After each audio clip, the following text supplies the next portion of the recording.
What really happens in the life of the grave? Have you ever thought about it? We live this life every single day, busy with work, family, and dreams. But there's another life waiting for us, and it starts the moment we are placed in the grave. The Prophet Muhammad told us about it in detail. And believe me, it's a reality none of us can escape. The life of the grave is called Barzakh, the world between death and the day of judgment. The moment your soul leaves your body, the real journey begins.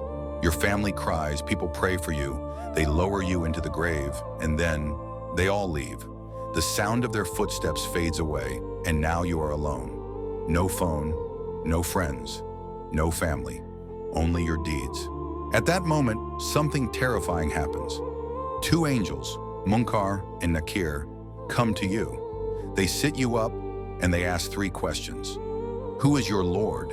What is your religion? Who is your prophet?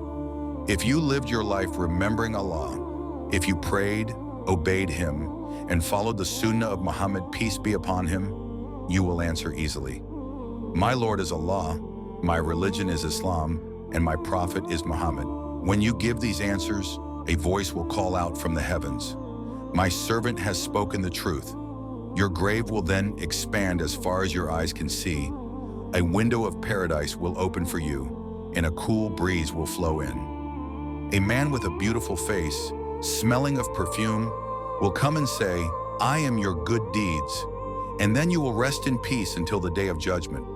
But if you ignored Allah, if you lived chasing this world and forgot your prayers, then when the angels ask you those questions, you won't be able to answer. You will say, I don't know, and a voice will call out, he has lied. The grave will become tight, crushing your ribs together.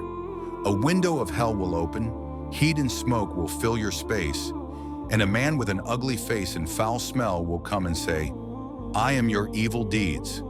Then a hammer will strike, and the torment begins. The prophet said the grave is either a garden from the gardens of paradise or a pit from the pits of hell. There is no in between. The life of the grave is long. It doesn't last a day or a week. It lasts until the day of judgment. And what will decide your comfort or punishment there? Not your money, not your family, not your status, only your deeds.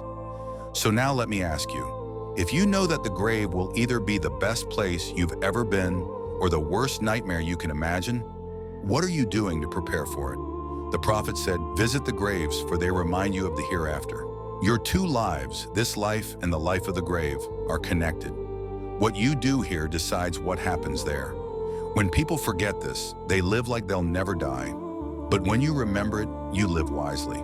So if today was your last day, would you be ready to answer those three questions in the grave?